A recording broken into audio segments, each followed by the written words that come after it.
Stand by for a brand new episode of All Things Good and Nerdy. Good morning, everyone, and welcome to episode 486 of the All Things Good and Nerdy podcast. This is recorded live on Sunday, May 15th, 2022. I am Chris. Joining me, I have the usual band of misfits. We'll start first with Mr. Willie D. Nelson. Hey, it's me. Willie D. That's who I be. There you go. I mean, I try.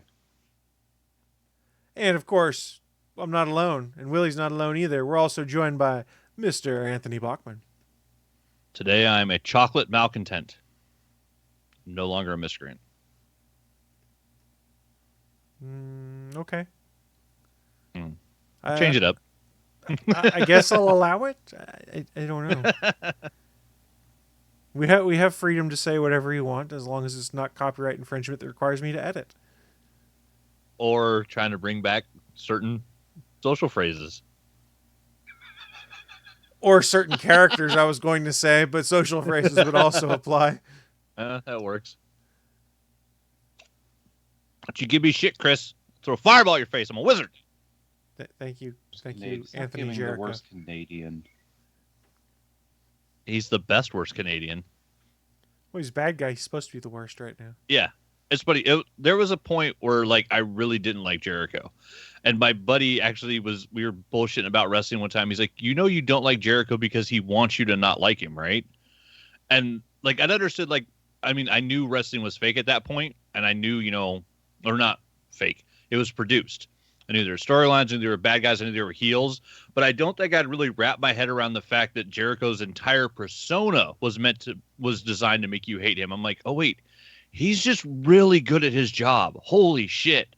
And yeah, I know. I wasn't that old, but yeah, it was old enough to where I should have already known that. But I kind of clicked on it. It's like, wow, I hate Jericho because he wants me to hate him. It's like MJF now. I love MJF because I hate MJF. It's like, yeah, that guy's whole personality is to make the fans hate him. And he's really good at it. Then why do you hate the Acclaimed? Because everyone loves the Acclaimed. I hate the Acclaimed just because they're awful.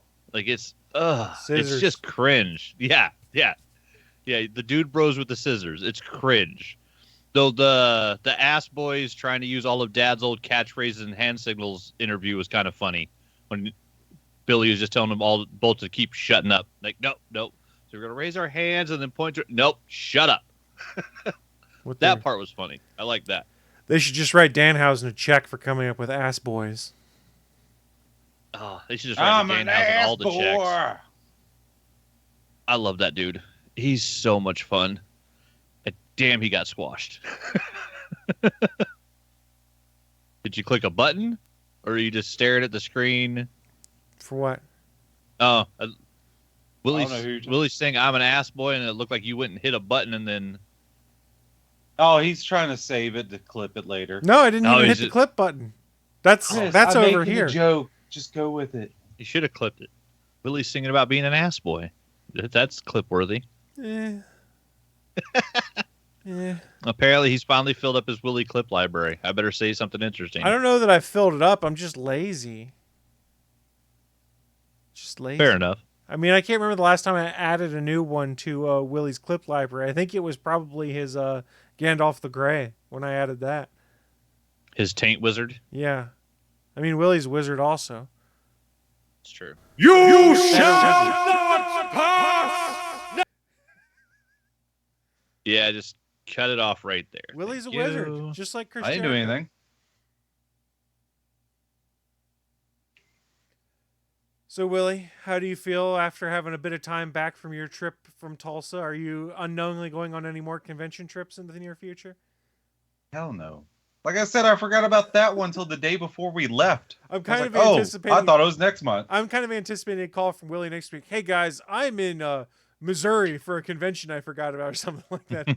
And here's a pre-guess. Bachman, I didn't go for the goddamn barbecue. What? You should. They probably Once got again, good barbecue in Missouri. I'm not leaving the home of the best barbecue in the world, North Carolina. I don't know if anybody agrees with you on that one. If you like vinegar-based sauces, then you probably agree with Willie. Or tomato So then- based. Or tomato. That's then I the would two. absolutely- That's the two. Yeah, if you're not then a I would fan of the absolutely hate vinegar-based it. sauces, then you're probably hate not vinegar. as big and not And as I'm keen. not against going to South Carolina to try the mustard-based ones. Willie's just Not a against man. it. It's just not better. A man of many tastes, right here, is what we're finding out today. Man of many barbecues. He's a barbecue pitmaster, I think. Willie Nelson. That. I got a barbecue pit shack back there behind the house. Do you use it? No. I Just was be barbe- legitimately curious because you've talked about how you've been getting into cooking all It sorts was of different used things once for my birthday last year. Okay. I I mean, think I barbecued 4 times this week, 3 times this week. I'm loving my new barbecue. I wasn't asking to troll you though, Willie. It was legitimate because you talked about all the things that you were having fun cooking new things and experimenting with recipes. I didn't know that it extended to doing barbecue or not. Well, yeah, you can't make a Verde enchilada on a barbecue. Yeah, you can. You just got to put a pan on the fire on the barbecue, and then you still get the smoke flavor. You just need fire and utensils to cook with. That's about it. I get it. But fuck you. For what? I just asked a Wow, question. so violent. Oh, that was supposed to go to the fucking worst Canadian who's also a wizard. Ah, Willie's getting worked by Jericho. it's true. It's true. Sounds like I'm the one doing the work, but whatever. I will say that, yeah, that I don't know. There's something about that 2.0 team. I do not like them. They're the daddy magic dude. He has like 40 pounds of baby fat in his face. He just has the roundest. He has the roundest head of any professional wrestler I think I've ever seen since like steroid users in the 80s that like messed up their entire bodies. Like he's just weird looking. He looks like a giant baby in the ring. It's creepy. I don't like it. Willie's like, I don't know what you're talking about. Although we did make him watch a clip of Darby Allin jumping off of a ladder into a pile of chairs on Jeff Hardy this week. You didn't make me. I do love that not only did Jeff not just lay there or just reach up with his arms, he fully stood back up to try to catch as much of Darby's momentum as he could. Like he was literally back on his feet. He's like, this is gonna fucking hurt. This kid's gonna kill himself. And Darby still took that fall really bad. That was not a beautifully choreographed sequence. That I love when you on the rewatch how hard the ref is holding onto the ladder too. The ref was grabbing that ladder real damn hard, doing the whole like, oh, come down from here, and he's like, and fucking he grabbed that ladder and tried to hold it in place as best he could.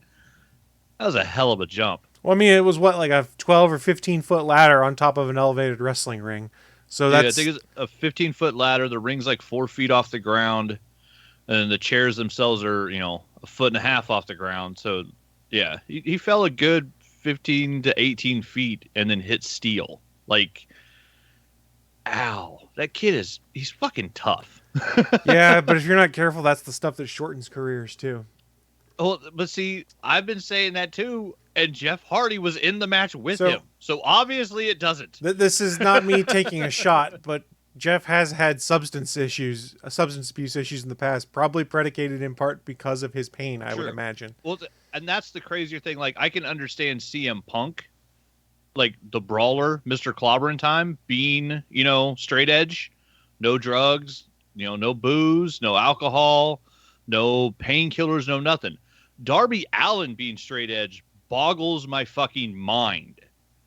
Every match, this kid goes out there and just throws himself at the ring apron, at the railing, at the post, every piece of metal in the building. He's just bouncing off of it. And he's also not big. Like, he's not some, even CM Punk's carrying around a fair amount of muscle on him. It's like he could hit something, have a little cushion, and bounce off. Darby Allin ain't got no cushion. He's basically a skeleton with a little bit of skin around it that just bounces off of metal. I do love the fact that, like, they're like, oh, nobody wants to see Jeff Hardy and Darby Allin throw headlocks. Tony Khan, remove the rules from this match. And Tony Khan's like, yep, go for it. You boys have fun. Because it's not, you knew it wasn't going to be some bullshit outside of the ring interference. You had Sting and Matt Hardy basically both there to just be like, hey, if it gets really dangerous, we can help catch somebody as they're falling off a very large thing.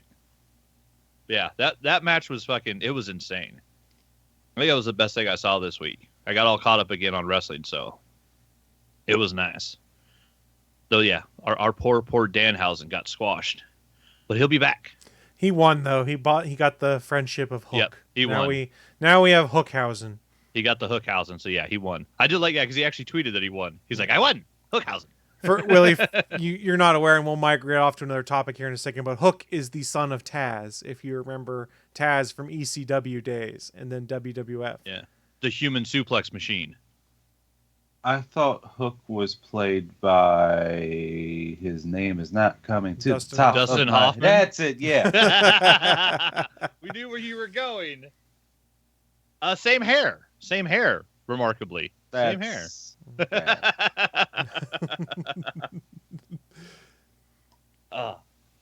Yeah, no, I think it's funny because, yeah, like, I mean, Hook's a great wrestler, but so far he doesn't have any personality. They're like, oh, we're going to tag him up with a guy that doesn't look like some beefcake wrestler, but goddamn if he doesn't have personality.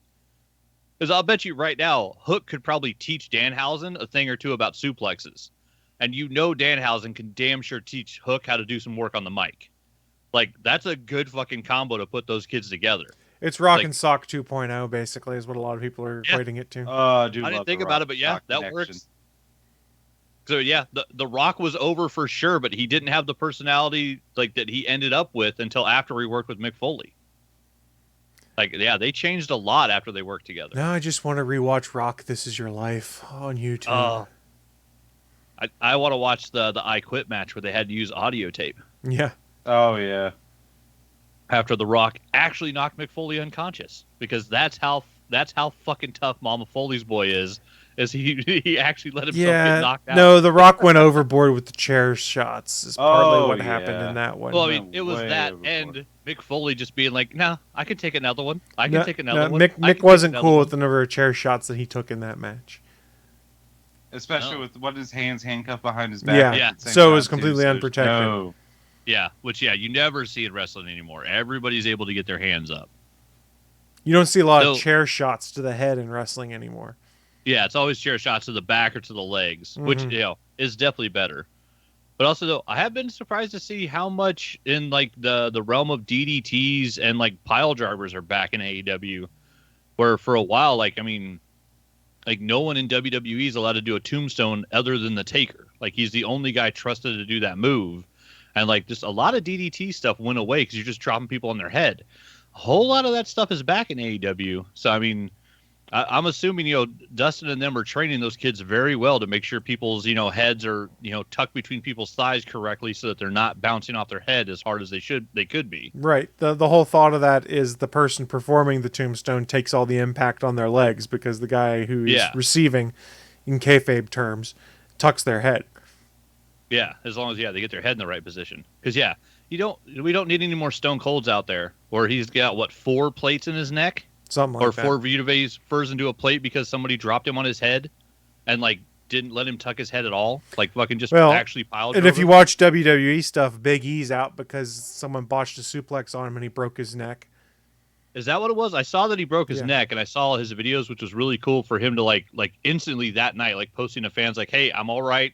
I just have a broken neck." It's like, thank God I have a whole lot of muscle around it, but the problem he's running into now, he posted he wasn't healing as well as they hoped, so it's another month in the neck brace to see whether they can get out of a surgical option or not, because the speculation is if he has to have surgery, his in-ring career is done. Damn. Who was it that he was in the match with? I don't know. I don't watch much WWE stuff. I was wondering if it was literally if it was somebody that like made a mistake or it was someone that botched the suplex. Well, yeah, but I mean, like, is it someone because they don't know the technique, or if it's someone because they're not of the size to be suplexing somebody the size of Big E? Dude was of the right size, so it was... size, so it was just bad technique. Bad technique. Well, I mean, there's times you see a missed move, and you know it's because somebody just fucked up a technique. And there's other times you see a missed move because it's like, yeah, that wrestler really shouldn't be trying that. They can't lift that other human. It's like... I know these guys are tough, but sometimes they go overboard. It's like when you see some of the female wrestlers trying to lift Awesome Kong or something, you're like, yeah, that's not gonna work. I know you're trying, but that's not gonna work. Well, I mean, Nyla could do it, I'm sure, but Nyla's also jacked as hell. Yeah, she's also big. I mean, there's a small list of female wrestlers that I think they would trust to do a move like lifting one of the very large female wrestlers. Just like, Rey Mysterio had some amazing matches with Big Show. They never once had him try to suplex the Big Show.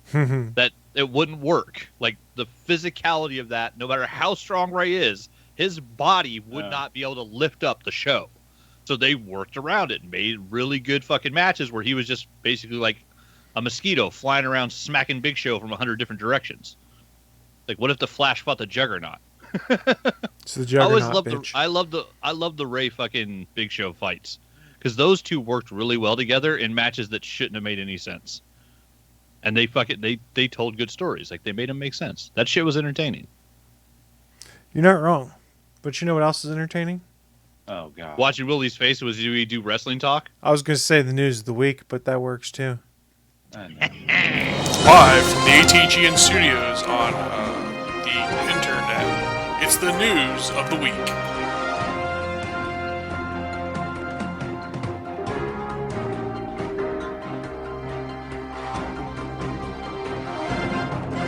Welcome to the news of the week. It's that part of the show where we're going to run down what's in our minds some of the most interesting geeky and or nerdy news to have popped up here in the past week and share with you folks who are watching live or listening at a later date. I will take my news story first, and then we will migrate over to Willie because it's a continuation of gaming news before we wrap things up with Mr. Bachman over here. So what did I want to bring up with you guys today?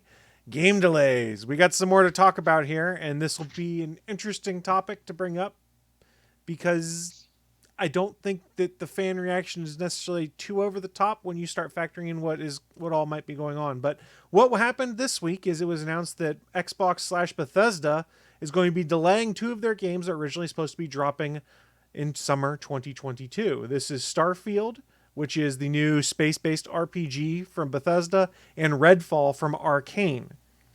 Why is this of significance? Well, remember, part of what happened when Game Pass came out is they tried to promise at least one major release every quarter. The summer's kind of devoid of a major Xbox release this year. So slightly problematic because the games got delayed. Xbox head Phil Spencer had jumped on Twitter to talk about this delay, saying, quote, "These decisions are hard on teams making the games and our fans. While I fully support giving teams time to release these great games when they are ready, we hear the feedback. Delivering quality and consistency is expected. We will continue to work to better meet those expectations." So a lot of the fan comments you're hearing are, hey, you guys have bought up all of these studios and we're not getting the stuff that you've been promising, these first-party releases. In part, I think some of it's because the scope of things is kind of insane that some of these things are accomplishing. Plus, Microsoft may have acquired some of these companies in mid-development cycle. But it's certainly a rocky early road for Microsoft acquiring these studios and dropping these games out. And it certainly makes the Game Pass setup a bit less of a value proposition when you don't have that major Microsoft new release coming out this summer that justifies your subscription fee. Like we had Halo before and things like that. And we've had a Forza game and things like that have all come out that have been first-party new releases. Those aren't necessarily happening right now. Now, that being said, we do know Starfield, based off what they've described and showed in the trailers, it's fairly ambitious. There's a lot of stuff that's going on. That builds up a lot of fan expectations. So we've seen in the past things like Zelda Breath of the Wild get delayed for things like that. But we've also seen the other side of things, which was CD Projekt Red delayed Cyberpunk 2077 for a while.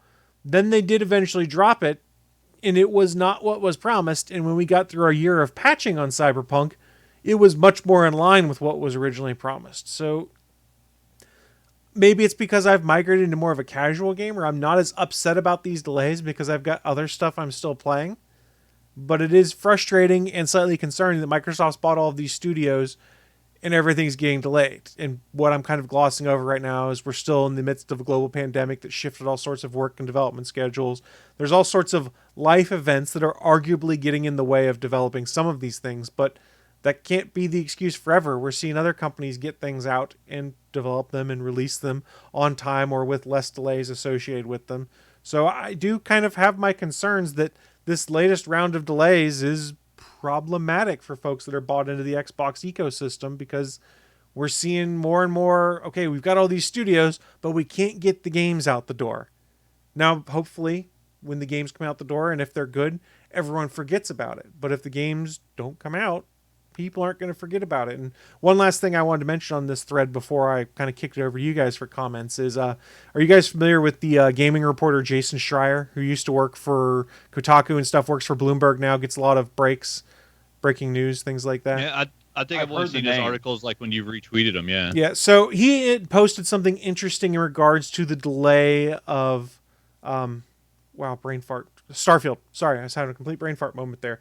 He said, quote, "Last spring before E3, I spoke to some folks on Starfield who were extremely worried about committing to an 11/11/22 date based on the progress they'd made so far.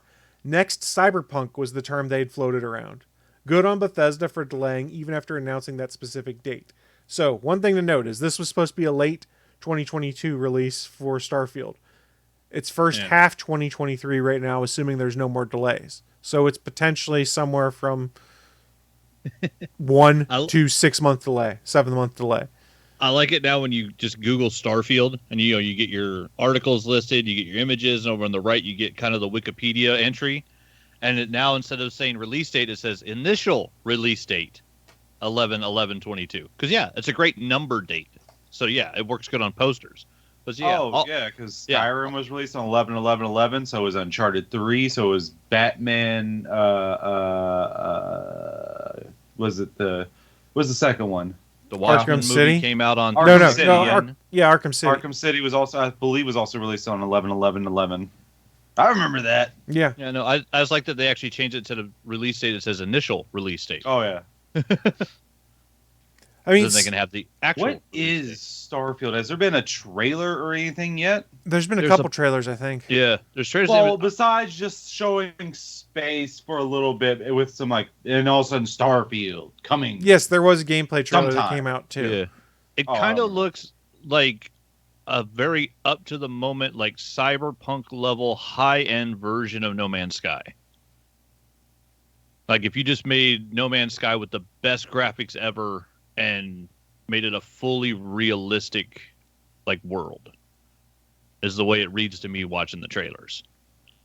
I'll have to see it because I just saw the one where it's just outer space and then Starfield. I think there's a sun or something back there. I don't remember. Yeah, there's trailers out for it. I did enjoy the fact that the first comment when you go and read this story that I kind of pulled some highlights from off of Polygon.com. The guy says, Bethesda is literally the most notorious studio of all time when it comes to releasing games in shitty, horrendously buggy conditions at launch. I don't even know a single person that follows video games that could ever possibly believe Microsoft would let either of these games release as scheduled, much less get angry about a delay that was inevitable. I mean, I kind of assumed delays were inevitable for anything that has Bethesda's name on it, just because of that back history and things there. I do, however, think there is a legitimate concern to say Microsoft has bought a bunch of these studios, promised a bunch of these games that are going to be coming, and they keep slipping further to the right. Eventually, you have to get some of those games out because there's other games that they've, and I can see if I can pull them out of the article because I'm not remembering all of them off the top of my head, but there's other stuff that should have been coming out that we haven't seen yet from other studios. This is coming from Bethesda, where their motto is "It's not a bug, it's a feature." Well, you're not wrong. So, for instance, the article on Polygon cites other games from studios Microsoft's acquired or has purchased for a while that we haven't heard anything about lately, which is Playground Games doing Fable, Ninja Theory's Hellblade 2. Those were announced years ago. Undead Labs State of Decay 3, The Coalition's Perfect Dark, and Rare's Everwild are all based off different reports, either floundering, in development hell, or going through extensive reboots, which are all things that were announced years ago. Is Ninja Theory owned by Microsoft? Yes. When that happened? That was Last time you blinked? a year and a half ago, I think. That was the okay. acquisition they did prior to Bethesda. Oh, okay. Wasn't Ninja Theory the one who made what was the games they made? Fuck. Wasn't it the one that made the Ultimate Alliance 3? Or am I thinking of something else? Well, let's pull up their Wikipedia and see what they're known for. Pretty sure they're the ones that did Ultimate Alliance 3 for the Switch. Heavenly Sword, Enslaved, Devil May Cry, Just Add Monsters, Enslaved. That was a good independent AAA stuff they did. Where's there a list? God, they. one. Huh. Sorry, they don't have this listed out very well in the Wikipedia. You're good. It's all No embedded. worries. It's all written in the paragraphs versus, giving me a list of the games they have released. Well, of course, they want to keep you guessing. Heavenly Sword, Oh, Hellblade, Senua's Sacrifice, Bleeding Edge. Those are other ones they're known for. Wait, which company is this? This is Ninja Theory. Okay. So Team Ninja is the one I was thinking of. Did Ultimate Alliance 3? Yes, I think I'm that's a sorry. different- Team Ninja. Too and many Ninja studios with God Ninja in their damn it. name. You're not wrong. I don't know. So I have my concerns in that regard, but I think that across the board, a lot of studios have been impacted with, shifting how things work due to the pandemic, things like that. There's not a ton of first-party games in the short term that everyone's like, oh my God, I have to have that I'm thinking of, but it could just be because I'm not playing a ton of games right now that I'm not noticing it. You fake gamer. Well, I'm just playing a bunch of old stuff in my backlog still when I have time. I didn't even pick up the Xbox or the Switch in the last 2 weeks, I don't think. I've been busy My with other backlog stuff. is one of the reasons I did. Well, you playing on buy a new PlayStation? game this week. I turned on my PlayStation to a software update. That was about it. You just said you specifically said I haven't touched my Xbox or Switch. You specifically said Xbox or Switch. So I assumed you're playing Which are the something only on ones he PlayStation. ever plays. So He Willie, doesn't really, even mention the PlayStation. really, because he all doesn't I play play it. on the PlayStation 4 is Spider-Man, and then some of the stuff that I've gotten through their version of not Game Pass, their version of Games with Gold. I'm not remembering what that was called. Have you played any of the Yakuza games yet? I have played I know they're on Game Pass. the most I know recent they are. one At that least I came heard they out are. where they shifted the play style. Oh, to the yeah, I RPG want to style. play that. Is that on Game Pass? It's on Game Pass. It is? Yeah. Fuck you. It's pretty fun. Double fuck you. Oh, that's Oh, pretty the double fuck you. Oh. That hurts my feelings, Willie. I still have to finish playing the newest Assassin's Creed game, which is gorgeous. It's typical Assassin's Creed. I get overwhelmed with, here's all the side crap you have to do. I'm like, I don't want to do all of this. I don't want to collect Valhalla. these 10,000 things. Well, if you don't collect these things, you don't get the experience. So you can't do stuff. So that's why I haven't played much of Valhalla Why lately. are these games have experience levels? That makes no sense. Because it's a typical Ubisoft open world game. Yeah, they want you to grind something. Oh, and that's the other thing rumored again that might have some substance to it is that Ubisoft has got their version of Game Pass that's supposedly going to get folded into Game Pass for Microsoft. Oh my god. Fuck off Ubisoft with that bullshit. I mean, for me, it's a decent value proposition because there's a bunch of old games This is I get to before play. you said the Xbox merger thing, but just fuck Yeah. you, Joe, just like EA fucking did. Right. It's the same thing. Like their EA service that got folded in. I think the rumors are, and there was some leaked screenshots that showed it was the case that it's going to be folded into Game Pass. So we'll see if it happens. I don't know. I mean, at the very least, it gives me a ton of stuff in the back catalog to play if I'm not getting new releases to kind of tie it back into these delays we're seeing with the Microsoft first-party releases. I don't know. Yeah. I mean, you always got to have a game to play. But yeah, it is weird with so much getting delayed. We can't make any good first party games that people, last with besides Halo, so we gotta buy all these fucking studios. That's all Well, they Bill had Gates. Halo, Gears, and Forza. I just said besides Halo, and then you just said, well, they got Halo. Yes, and then I was adding on other things. It was more than just Halo. Is what I was trying know, to say. I'm oversimplifying and making a hyperbole out of it. Hyperbole, man. I said hyperbole. Mm-hmm. Mm-hmm. Willie's just very thinking. hyperbole. Willie's just thinking with his PS4 fanboy hat on. Am I wrong though? That's what I thought. No. Forza, I will say, always looks fucking beautiful. If I was into racing games, I would play the crap out of it. I've booted it up a couple of times, be like, yeah, this looks awesome, but this is not my kind of game because racing. Oh, games I for like me is racing just- games. I just don't like sim racing games. I Okay, like more that's fair. arcadey. That's fair. Yeah. Yeah. Kart I like me Racers, some Twisted arcadey. Metal. I like me some Twisted Metal, not so much Gran That's Turismo. not a racing game at all. You're racing around with missiles. Yeah, it's a You're racing not game. racing But- around at all. There's no level. There's Willie's no talking. laps. Willie likes like Need for Speed kind of games and things like that. That's more in the arcade kind of driver. Yeah, I'll take that. Some classical Burnout. Burnout. Paradise, which is a alright game, but it's no Burnout 1 or 2. That's fair. Those games. Oh my god, they were the cream of the crop. And if we want to go back to the N64 days, there's Cruisin' USA and Cruisin' World. No, we don't fuck around. No, Oh, man, Cruisin' No, USA Cruisin' was fun. World- I don't like those because those are just like the static where they just bend in front of you, and you're like, I guess I'm turning on something here. That's how games like that were 20 plus years Yeah, ago. though. I know. It was shitty too. It wasn't good then. It's not good now. I will beg to differ with you on that. I just always liked Driver. It's what we had to deal with. See, Driver was 3D. Yeah, sure. All Driver is the 3D. game engine that Grand Theft Auto stole. Kinda. It was a bird's eye view game and it was shit until it copied Driver. Like I said, but arguably they did it a lot better. Yeah, I like Driver because I was one of the few people in the world that got past the tutorial.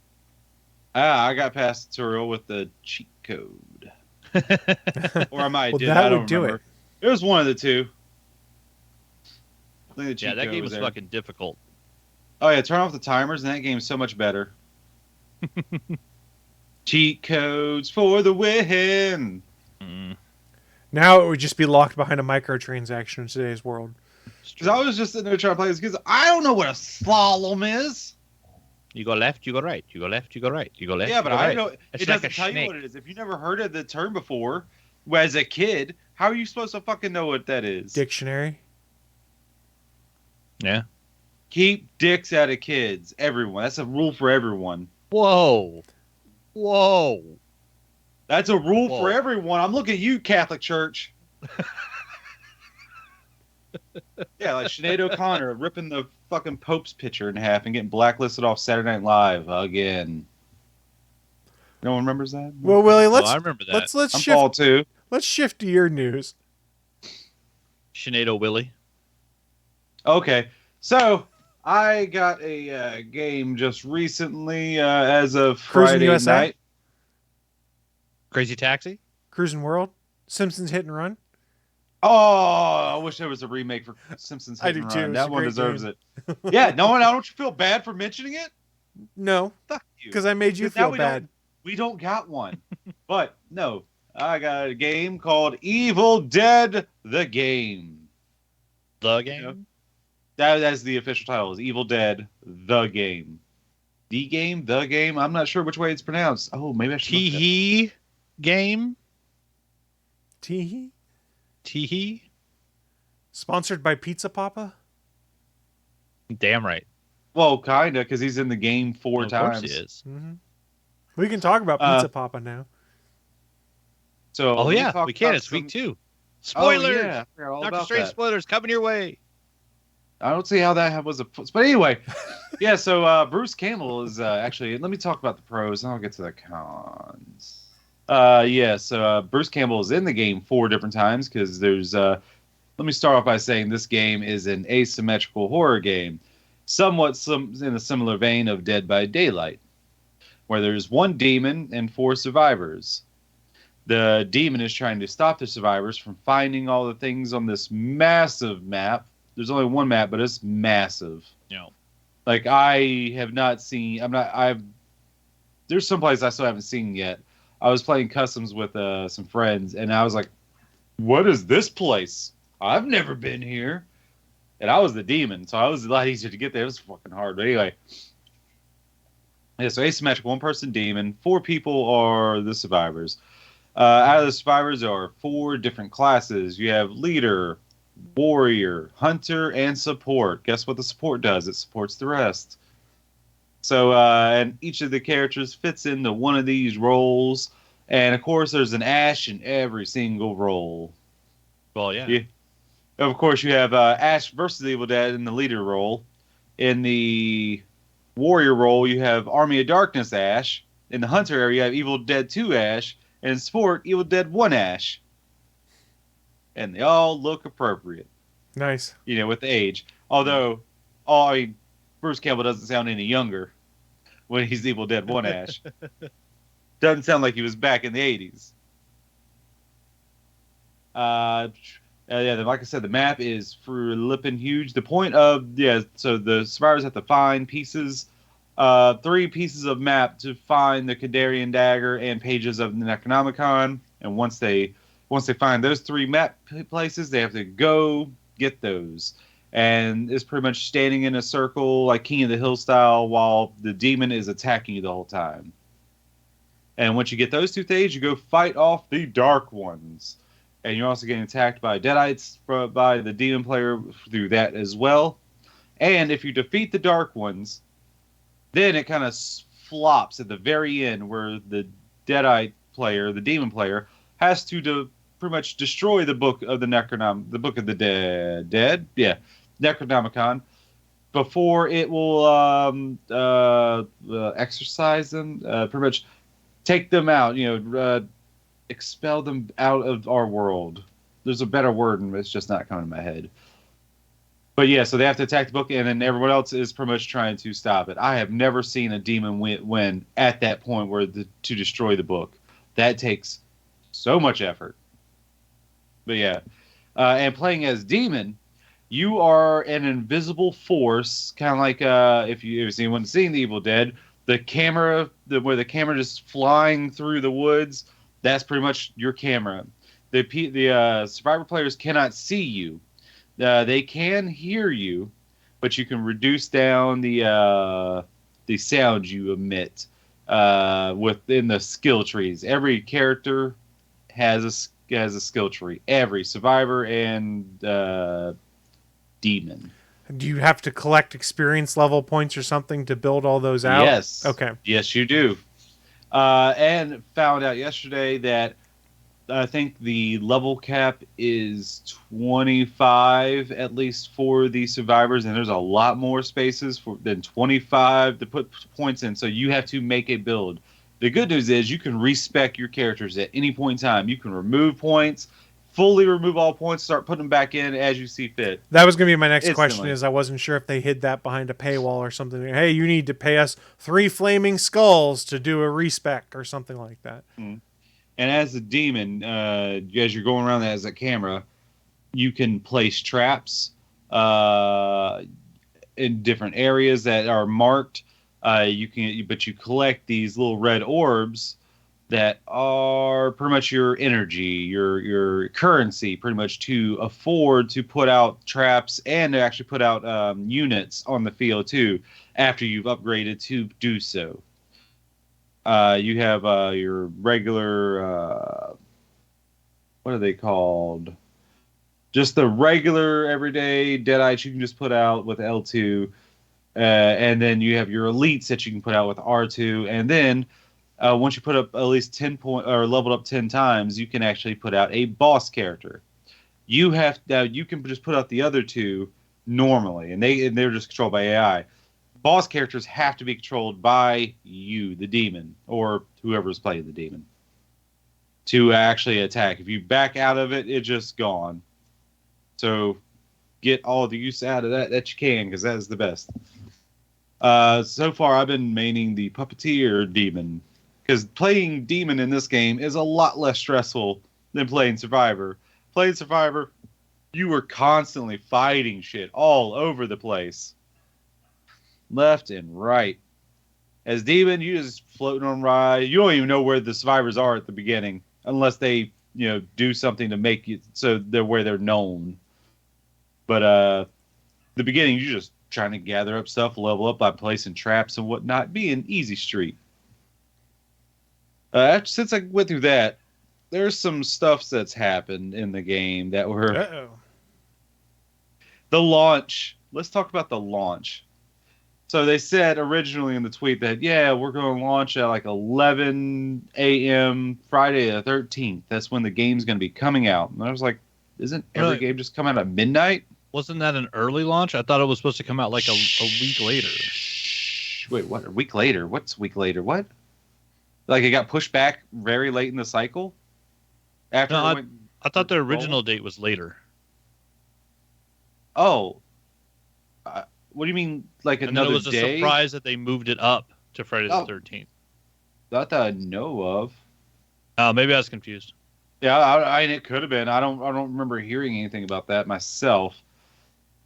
But yeah. I mean, yeah, they said like 11 a.m. Friday the 13th it was going to be available, and then they sent another tweet out. I forget what. I'm not sure if it was the Thursday or days before. I'm not sure which. Says, oh, never mind. We're switching up to midnight release. Like, well, why the fuck was it just midnight in the beginning with? Whatever. Come midnight. I thought it was a little weird because like 10 o'clock at night when I turned on my PlayStation, it was saying the timer to start it was 5 hours. And I was like, huh, it's 2 hours from midnight, and in 5 hours it's gonna be 3 a.m. So it means it's gonna be midnight for the West Coast. Okay, so they fucked up, and it's not really coming out at midnight. So I guess they just lied to us. Come midnight, some people I know are playing the game, and other people still the timer's still not saying until 3 a.m. So whoever put out that tweet saying, yeah, it's going to be midnight for everybody, fucking lied. Why even put out that tweet if you can't get it to everybody? What I think what the problem was, oh yeah, and this is a problem on PS4 that I know of. I'm assuming PS5 as well. Xbox got completely fucked out of this. They had to wait till the morning. It wasn't 3. I don't think it was 3 a.m. or midnight. They just got fucked completely for anything from after what I'm about to say. And I think codes weren't working for what was it on Epic Games? The Epic Store. Yeah, the Epic Store. Can't get out of here. Don't mess with the microphone. Yeah, I think that was kind of fucked too. But I think what happened was if you had the basic version of the game, that was all right to go at midnight. If you had the deluxe version that cost 20 extra bucks, you had to wait till 3 a.m. because somebody in there fucked up for everybody. So that staggered release is based on which version of the game you bought? I don't think it was done on purpose. Yeah. But it still is what happened. Just the coding of them was different. Oh, yeah. And, so that's why I was like, so I said, fuck, I'm just going to YouTube past time until 3 a.m. so I can try this again. I'm already up. So you just stayed up another 3-4 hours? I was probably going to do that anyway. I mean, I didn't go to sleep till the next day. Not for that, just because I had something else to do that morning, so I just stayed up anyway. Okay. Plus, I slept a lot before that. But on to another negative. There are single-player mission modes in this game, where it's like a chapter, like they're each like little chapters. I can't even beat the first one. That's not great. Wait, still? You still haven't beat it? I haven't tried it again because I don't want to. I'm not going to do it. I mean, that's the only way. The only way to unlock characters is by doing those. The single player things? Yeah, there's 5 characters that are locked right now. And you have to do the single player to unlock the people in multiplayer. It's so fucking stupid. Especially when they fucking ramp the difficulty up this fucking high. Like, why? I get it. I sure do that. But the problem is, they're so long, they don't put checkpoints in anywhere. If you die, start all the way over again. Oh, that's the dumb part. That's the problem. Brutal. There needs to be checkpoints in it. That's got to be something they've got to fix. Yeah, just a checkpoint halfway through at the very least is all I'm asking for. Like, just a halfway checkpoint. Because fuck you. I think I got to the final thing in the first mission. And me and the boss character double KO. We knocked out each other. We already killed each other. And I was like, go fuck yourself, game. I am not restarting this. I am done. I am just done. And since then, I have put the controller down. I'm not playing. Fuck you. I'll have someone else do it. I'll cheat. Because fuck y'all. Wait until they offer the inevitable microtransaction to bypass it? Is that what you're saying? So far they have like a season pass that they've already announced, which I think you can get right now. But I don't really know what comes in it because I don't think they saying anything to come with it. I think a new mission comes in it at some point in time because one of the missions has those. Oh, they're all in the shape of like VHS tapes. I do appreciate that. And the last one is one that's like a blank one with a little white background with like the colored purple stripes from the 80s and it's saying coming soon. So I do appreciate the aesthetics. The graphics in the game look wonderful too. They look gorgeous. I've let Bachman over here play it. How is the picture quality when I let you take over my PlayStation? It was pretty good. On my screen, there was a couple of shots, especially playing as the survivors, if I was running around in the woods without the camera phone light on, that the screen was just almost completely black on my screen. But also, like, it was still the middle of the afternoon here. It was kind of bright outside, and I have a window behind my TV. So, like, I wasn't set up to play a really dark game. So I think that was part of my settings and the being in the den. But other than that, I mean, that was literally like one or two moments during the time when I was playing the Survivor. But other than that, like the visuals on it was great. The play control was great. I think I only had one bit of lag. And then, yeah, I mean, other than randomly not being able to like walk over a tiny rock that's next to your foot that you can't see. And a like, jump button. Yeah, there's no jump button, and the fact that you get stuck on like tiny debris, which they use to build up the environments. The environments look amazing. It basically looks like because when we first loaded into Friday the 13th, like that was a very large open world map, but it was very detailed. It looked really cool. This is like that cranked up to 11. I'm talking almost Amazing Spider-Man level. Like all the little details in the campground, like, you know, where you run into a campsite and there's little, there's all these Winnebagos and there's picnic tables out and there's debris on the tables and there's lawn chairs and there's coolers. Like these maps in Evil Dead have a lot of detail in them, but the fact that your character gets stuck on them is really fucking annoying. So I don't know if Xbox has something like this. I'm assuming they might have something like this. We did share play. Now share play is mostly used for my friends, like to just share your screen with another friend. Mm-hmm. Like they can just from PlayStation to PlayStation, or you can also have them play with you as if they were on the same system. It's a little weird. I've only done it once, and I've done this before where you can also have the person who's share playing take control of your game. And so that's what I let Bachman do. I let him play the Evil Dead game through mine. Yeah, which was pretty cool. Because that fiber internet, that upload speed is choice. Yeah, and it worked really well. So, there go fiber internet. Right. So, what does this one retail for at release? Just regular new release price? I should say $40. I think is for the base game. $60 for the deluxe edition. What does the deluxe give you? Just new skins and stuff like that, or is it unlock some characters? Skins and also the season 1 pass. Okay. Season 1 pass and 4 DLCs. I think $10 off. Interesting. Well, we were looking at it yesterday. I believe the deluxe comes with both the season pass and the first 4 DLCs. Okay, yeah, but it comes included with all of them. They're not at a discount. Yeah. Well, I mean, it's if you look in the PlayStation Store and you buy them separately, they cost $30, and then you'd also have to pay for the skin. So yeah, it's a discounted bundle. Okay, if you buy everything, you're basically saving, I think, at least $10. And I got the you just find it all at once. Because I had to wait till 3 in the fucking morning. Yeah, because it's all available in the store, but if you go into the PlayStation Store and buy the game, and then go buy the season pass and the DLC, and then go buy the costumes, it ends up costing you, I think, another $10 or $20 if you buy them separately. Yeah, it's kind of hard because they're not going to be locked behind missions.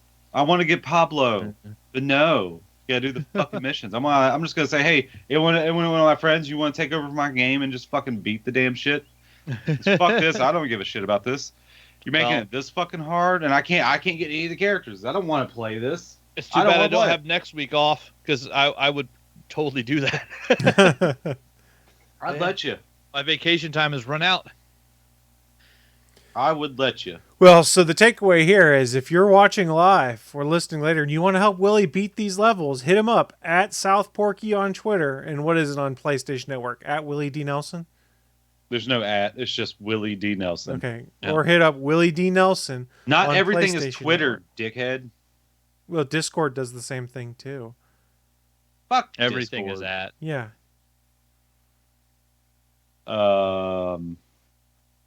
Xbox?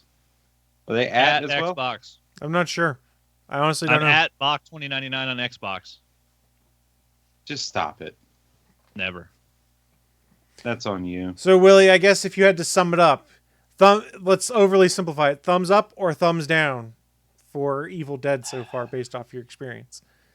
As of right now, I don't have enough experience to say. Okay, that's fair. It's somewhere in the middle right now. It has its pros, it has its cons. They have not, because once you start playing, those cracks and valleys start growing and growing and growing till. But I don't know what you have to say if I'm going to be more annoyed or more pleased with this game yet. Do you see this as legitimate competition to things like Dead by Daylight and things like that? Competition, kinda. It's not gonna take players away. Mm-hmm. I play it, but I was also playing Dead by Daylight last night too. Yeah. I So do it's not- think somebody tweeted out over the weekend, I think it was maybe Saturday afternoon, Saturday night, they said at the peak there was roughly 12,000 viewers viewing streams of Dead by Daylight. At the same time, there was like 125,000 people watching streams of the Evil Dead game, but that's also the first weekend. So everything's hugely popular the day it comes out. Even when Cyberpunk didn't work, people were watching the streams on Twitch to see the game, to review it. So, And I think we're also getting to a point now where people are starting to watch people live stream a game before they decide whether to get it, because you can read Yeah. reviews and things like that, but sometimes it's easier just to watch a trusted streamer. So say one of Willie's subs like, I really trust Willie's opinion. They might be watching for him to play it online so they can get an idea of whether to play. Willie's an example. I mean, we know he's played online before, things like that. I have no it was the subs trusting Willie. because I'm not a thing. dom. Thank you. Uh-huh. Thank you. My point stands the same, though, which is I think we're starting to see a shift on some of these things that are, if it's not a major AAA release where people are super hyped for it, but something they're more going, well, that looks like it's interesting. People are going to Twitch now to watch people play it, to get an idea, and to ask the streamers questions while they're playing, because I've hopped on there before, especially with a new release, and in between levels or while loading screens are on, a lot of these streamers are all like, yeah, ask me anything you want to know about it, and giving opinions. And I think that's a valuable tool for us as gamers and consumers. I was actually leveling up characters on Friday on Dead by Daylight. I had 1,000,000 blood points to spend on a character I'd prestiged, and I sat there for about half an hour watching. I just chose the random Twitch channel that had the most people watching the Evil Dead game, because I figured that one would stay on. And yeah, some guy was playing, and he had like 25,000 people watching him play Evil Dead. So don't know who it was. It was some somewhat annoying kid, so I won't mention the name. But yeah, like he was, going in match after match as Ash and like showing how to like level stuff up and attack the Deadites and stuff. So it was worth it just to watch actual gameplay and get a better idea. It's like, do I want to drop $40-$60 on this? Or if I'm getting it for me and Jana, I'd have to buy 2 copies, so minimum $80. Like, I'm trying not to have another Anthem here, man. That shit hurts my wallet. Or Outriders. We bought 2 copies of that. Ugh. Anthem came to Game Pass now, so I don't even know where my disc is if I fire it up. Oh God! I fired it up Yes, just for don't S do and that. Gs to see how long it took to get into a game with folks, and it was. You can tell that EA has basically just wiped their hands of it, and it's we'll Yeah. keep it running for a while until there's not enough people to justify it. Yeah, at some point they're just going to kill that one, and it's not going to happen. You're not going to be able to get into the server at all, which is going to suck, because honestly, I love the gameplay and the mechanics in that game. If they could have let BioWare actually write an entire story instead of like, the first 2 chapters of a story, like, yeah, that game could have been amazing. Also, when you're 4 years in development and you're not sure whether or not there's going to be flying involved in your game, you're fucking up. Yeah, there's a lot of Fucking up. There's a lot of back history on the troubled development of Anthem. I think we've talked about it here Yeah. before, but you can A go, few times. You guys can go read up stuff on that. Willie, I'm glad you had a chance to talk to us about Evil Dead. Are you going to try playing any of it again today, you think? Or Yeah. let's just check. You said you'd set it down for a while because you got frustrated with the unlock feature. Oh no, it's just the missions I don't want to play. Okay. I'm not talking about the main games. The meat is the survivors versus the demon. Asymmetrical multiplayer. That's the meat. Okay, I'm tracking. Why are the characters for that locked behind the sink? It's fucking stupid. So that they can get people to play longer. Yeah, it's to give you a reason to do the missions other than just trying to get experience points. It needs to be something else other than like unlock characters. I paid for the game to play the game, the main game. I don't want to fucking play the single player. Get the shit out of here. You can play the main game. Those missions are not stopping you from playing the main game. As default, there's only one leader character. Only one. Everyone else has at least 3, or Hunter and Warriors have 3, and the Sport only has 2. And each of the characters have unique abilities. So you're kind of playing at a handicap. Yeah, but you're still playing. I'm just saying, it'd be cool if Dead by Daylight had, first-person player missions that I could go on instead of always dealing with a toxic killer. Willie does not agree. I would think. Just That's based all right. off Maybe of I'll that pop look. into his share play today and finish that mission for him. If you want to, I'll fucking live after the podcast. I'll let you do it. Well, you just could turn the PlayStation on and take a nap on the couch while you do it. Yeah, keep on go. Well, I mean, share play only lasts for I think an hour. And I will mention, But you all you have to do is restart it. It just again. Well, I will mention though, playing as the demon, because I did play it once on Willie's PS4 or PlayStation going across the thing, doing the flying around in Sam Raimi cam. I can almost guarantee that people like Jana, my fiance, who get nauseous playing killer on DVD, will get nauseous if they try to play demon on Evil Dead. It is quick camera moves, so that's something to prepare yourself for if you ever get nauseous playing video games. If you have trouble with 3D virtual reality systems, lots of people will get nauseous playing that stuff, and you feel like you're flying around on a Sam Raimi cam. So it's something to be aware of and be prepared for if you're going to go play demon on the Evil Dead game. It's awesome because it feels like you're actually playing the ghost, the possessed demon flying through the sky in Evil Dead, which is cool. But the way it moves is it might make some people sick. Fun. That's my favorite thing. Yeah, the game is fun. Is it worth the price? I'm not going to be answer that to you. I'm going to tell you what I feel about it. You look up gameplay. You know yourself better than I know you. Yeah, that's right. At this point, I think it'd be worth buying one copy for me, but not worth buying a second copy because I don't think Jana will ever play the Deadite side of it. Well, I mean, does she ever play Killer? Not really. Yeah, but so that's the difference. Yeah, she might play Survivor enough on it that it would be worth buying 2 copies, but we also, in my opinion, Demon's less stressful. Playing as a Demon's way less stressful because as a Survivor, you're constantly fighting shit because there's other Deadites just on the world that you don't place. Well, I'm trying to follow around the other survivors and then not be able to talk to them because we were in voice chat, not knowing what my team was doing, and I was literally just listening to Willie, oh, you need to go here, do this, you need to go here, do that, because I hadn't done any of it, so I had no clue what to do. And so, it just felt like I was running the entire fucking time. It's when can I have a moment to just, check a room and get a soda?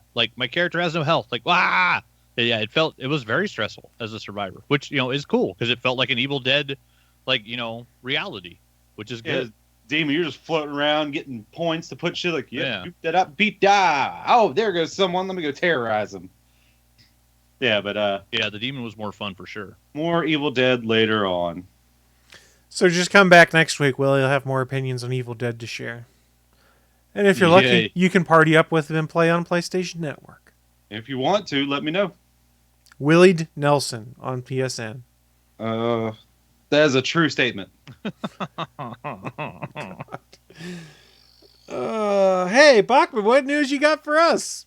We got some good and bad, of course, like always. There was a sad one this week. We lost a pretty cool actor that a lot of y'all will know as a guy that fought some big-ass worms. Fred Ward passed away. If you don't recognize the name, you would know from the tweet that Kevin Bacon sent out on Twitter. I was so sad to hear about Fred Ward. When it came to battling underground worms, I couldn't have asked for a better partner. I'll always remember his chatting about his love of Django Reinhardt and jazz guitar during our long, hot days in the desert. Rest in peace, Fred. So, yeah, he was pretty much, a character actor, did a whole lot of, sci-fi movies, a bunch of other just great work over the years. He'd been around for, in Hollywood, I think 30, 40 years, all sorts of stuff. But yeah, I think the biggest one that most people know him for is Tremors, which just had, I think, what was they say, its 25th anniversary. So yeah, he was out there, killing big words with Kevin Bacon. That guy was awesome. But yeah, so he will be missed. We got a new box office report, which had a pretty good title from a Variety article by J. Kim Murphy. Doctor Strange 2 second weekend set to put out Firestarter, which of course everybody kind of saw that coming. It's a small Blumhouse remake of the Stephen King story versus a Titanic Marvel film that's continuing the multiverse conversation. So I don't think anybody was surprised. No one thought like Firestarter was going to come out the gate and just destroy it when it's also available on Peacock Premium. So they're just like Halloween Kills. This is one that people could stay at home and watch, even on opening day. Let's see. The Marvel Superhero standalone sequel took in $16.7 million on Friday from 4,500 locations, marking it as an 81% drop from its $90 million opening day tally a week ago. Which, when it has a huge opening weekend, you're going to get a big drop, which is, not unexpected. Let's see. As front-loaded box office affair, there's a much amazed release schedule that looks to pose much competition, except for the Downton Abbey and Top Gun movies. And then, so let's see. Should balance out around a 67% drop for the weekend, which is pretty steep for Marvel, but still, not bad for a Doctor Strange 2, where Doctor Strange 1 didn't actually do blockbuster numbers when it came out. It did okay, but it wasn't huge. Said Universal's Firestar had a wide release this weekend. The film isn't sparking in the box office. It looks to land in fourth place on domestic charts with a projected $3.57 million in 3,400 locations. So on its second weekend, Doctor Strange, even on just Friday, made 4 times what Firestarter is probably going to make all weekend in the box office. So Firestarter is getting crushed. Oh, to be fair, I don't really care about that movie myself. Yeah, I'm in the same boat. I didn't even know it was coming out. Oh, I heard about it. I was like, oh, is this a remake of the Stephen King movie story thing they already did? Yep. Like, okay. With Drew Barrymore, right? Didn't you already say that? Yeah, Drew Barrymore was the original, which it was awesome. Did you already say the Drew Barrymore, or was I just remember that? You remember Yes, I remembered. Yeah, it was awesome. This week on the Drew Barrymore show, she had the little girl who plays the new Firestarter come on the Drew Barrymore show, and they did a shot. The what? The Drew Barrymore show. She has a show? She has a talk show. She has her own during daytime talk show. When the fuck did this happen? Like 5 years ago. I haven't paid for cable ever, so why would I know this? Because it's available. Sorry, I just... Sure, Drew Barrymore, you get a show, whatever.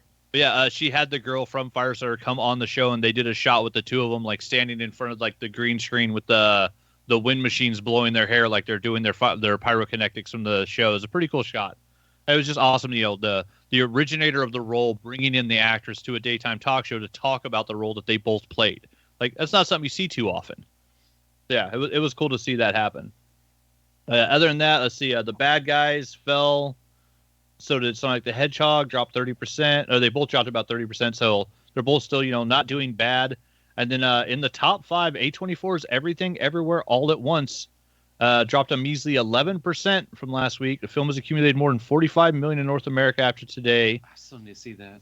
It is so good. It says, should Michelle Yeoh action year continue to hold as impressively as it has been, and why shouldn't it? Everything Everywhere should push past the $50 million gross of Uncut Gems to become A24's highest grossing domestic release of all time.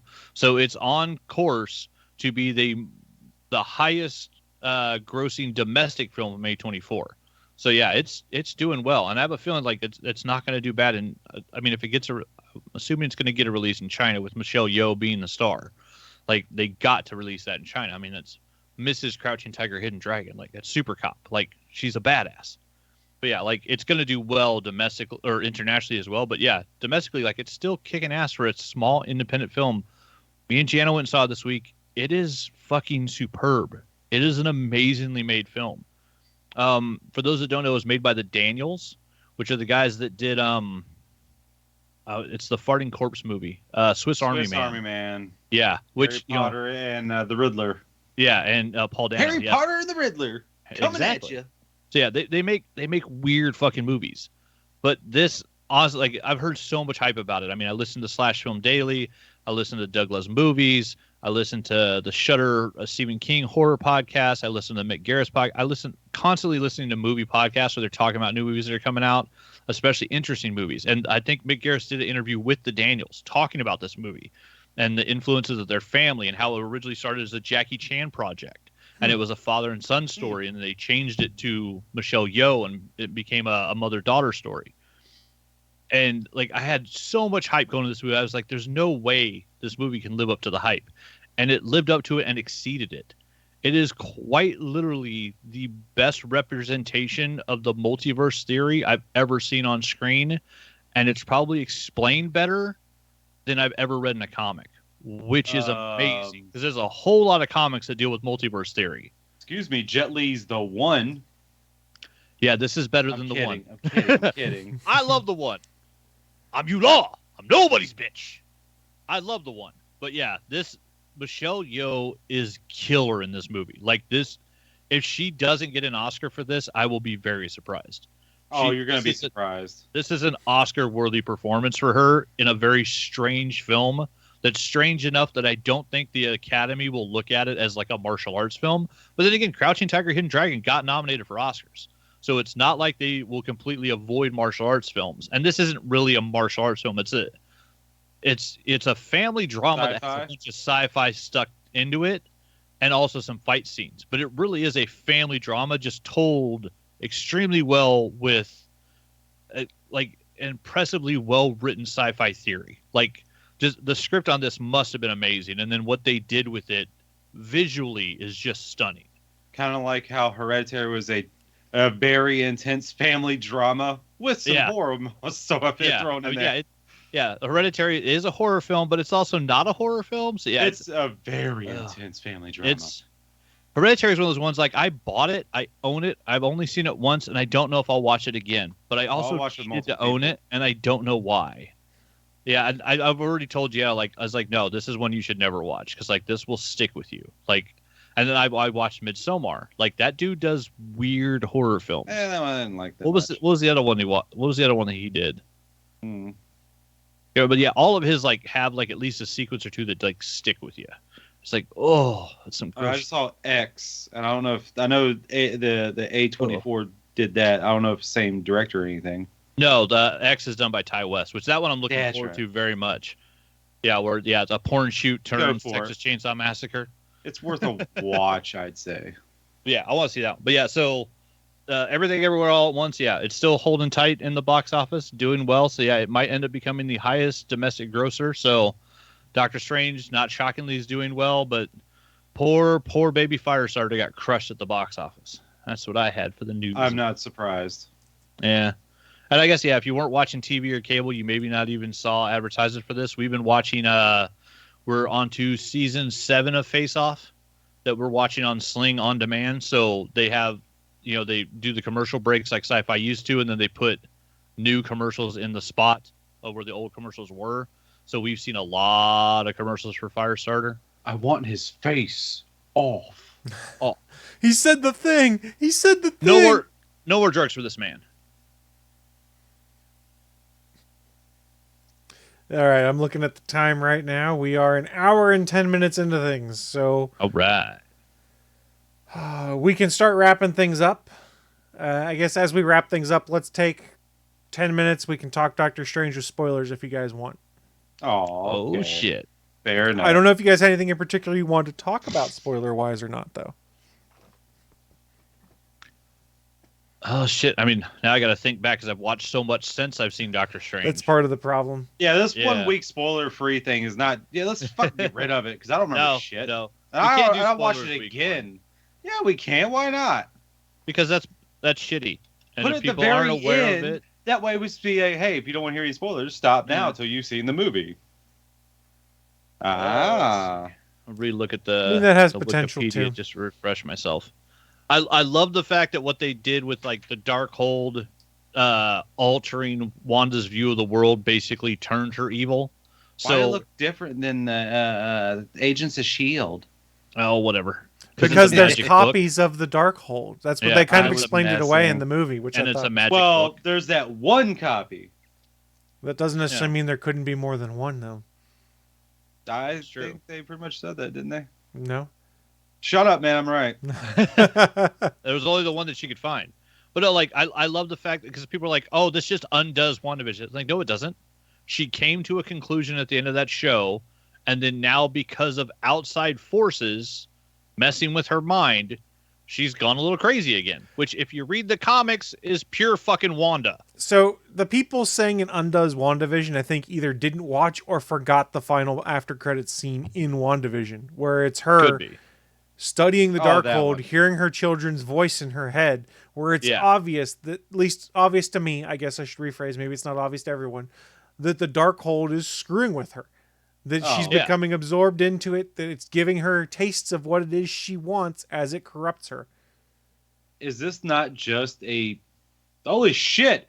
It's just the same fucking story as Shang-Chi. Sorta. It's the same fucking story. I'm hearing voices of family member. Oh, I gotta go get them, even though it's probably bad. It's the same fucking shit, just about. Well, no, because Wanda had already created fake children at this point. So slightly different story. Oh, I'm sorry. This slightly makes it all better I mean, for you. one of the doesn't it? things I thought was interesting in regards to that is there was all these questions of, okay, if she's trying to just find her kids, why isn't she trying to find Vision? And in my Yeah. mind, it was because Vision would tell her to stop any version that she happened upon because of Well, what was what happening. about White? Oh, you're talking about another... where's White Vision? She doesn't know White Vision's still around, so that's also a question. How does she not know? Because she never saw him vanish. Yeah. Yeah, but she never saw him him, disappear after and the she doesn't. She didn't see the reform. body or anything. That's She didn't technically hang the around. actual Well, hold on. body. She didn't hang around in Westview long enough to be able to see if there was a body left over or anything like that. Listen, it's been Yeah, over a she took year off. since I've seen Yeah. that shit, and I Yeah. wasn't really too big of a fan of So it. what I'm saying here is, in her mind, she doesn't know that the White Vision remains. So Yeah. one could argue if she's trying to reestablish her family, she should be trying to include Vision. Subconsciously, she probably doesn't. At least my feeling is, because she knows that Vision would tell her what you're doing is wrong. Because we saw him do that in Westview once he started to regain his memories and Yeah. break through things. It was, this is wrong. You can't do this. Well, plus, if she was fully in control of herself and her powers, she's now would be completely aware that if she wants her children, she can just make them. So the Darkhold's fucking with her to try to get her to use the Darkhold to do other shit, for whatever reason. But yeah, because she would know that, oh no, I have the power to just make kids if I want to. I've done it before. I can do it again. So yeah, that book is fucking with her. It's got the evil voices getting in her head, turning her fingertips black and shit. Right? Just like the weird thing from Shang-Chi. The 10 Rings. Yeah. Well, yeah, when we say the full title every goddamn time? No, it was the 10 Rings that was corrupting his mind. Yeah. He didn't say the legend of. Oh, that was... I thought Yeah, it he was said- just the No. demon thing, just talking No, to having him. the rings on is what connected him to the demon. Yeah. With the rings on, he could hear the demon's voice. When he took the rings off, when his wife was still alive, he wasn't hearing anything. He put the rings back on and was connected again. And Yeah, that's Connected how. to the rings. I don't remember. It's been a while since I've Yeah. seen the movie. Well, it's on Wait, Disney was that- Plus. Go rewatch Yeah, I it. know. Stop. All right, I got it. I got that. But they, I need to go I watch don't it think again. they had It's any such a good connection. movie. Where did the rings come from? 'Cause I don't remember that. I don't think they ever said anything about that, did They they? don't, but I think the implication No, is that no, the no. rings are I from... think he just had a connection to that city from his wife, and I think that's all it was. I don't think there was anything with the rings. That doesn't make any sense. No, it's it because they were trying to get him to take the rings off because that's why he was hearing the voices. He didn't hear the voice from beyond the wall until he put the rings on. I think it's implied that the rings are connected to the Eater of Souls somehow. That was my Like take on I'll it. watch Yeah, again. the rings might have come from And- the same dimension Yeah, slash I'll watch world again so I can prove you wrong. that the Eater I'll of do Souls that. came from. I'll watch it again. I watched that thing like 5 times on Disney Plus. That's a great I fucking watched movie. it one time in theaters and I was happy. Shang-Chi is one of the best films to just like put on the background and like, mess around your phone, sketch, do it. It's such a good movie. So going back to Doctor Strange, I did see this. I think I actually did get confirmed that Daniel Craig they wanted for a cameo appearance but couldn't make it work out. So a lot of people are theorizing, well, who is he supposed to be? Some people are thinking, well, maybe he was supposed to be Reed originally. I saw that Boss Logic poster. Yeah, the Boss Logic poster looked Yeah. really cool. Daniel Craig as Reed Richards looked pretty awesome.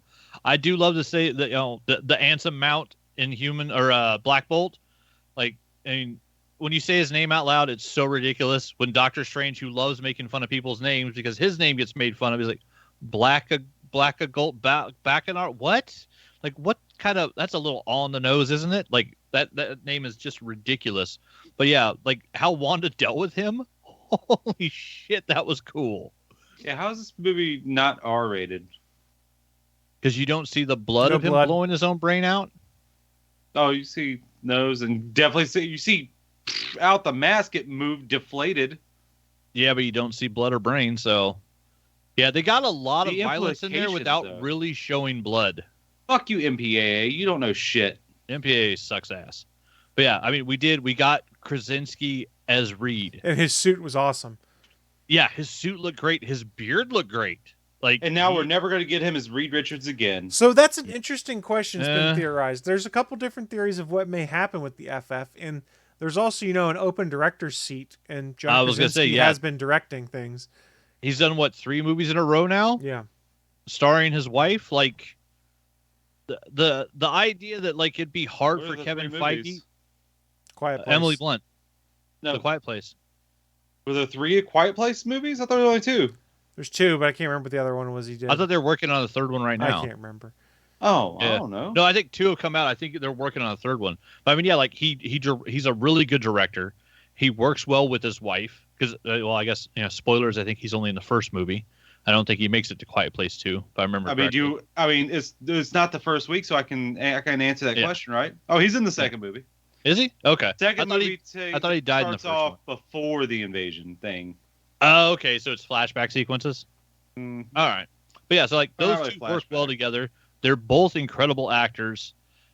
Krasinski can do amazing things. Like he's done, the Jack Ryan character. He's done The Office. He's done The Dad in the Quiet Place. Like he's a really good actor. And yeah, seeing him as Reed Richards, I totally bought it. Not only that, but like I fucking fanboyed out when he showed up in a beard with the 4 on the chest. Like the suit looked awesome. He looked really cool.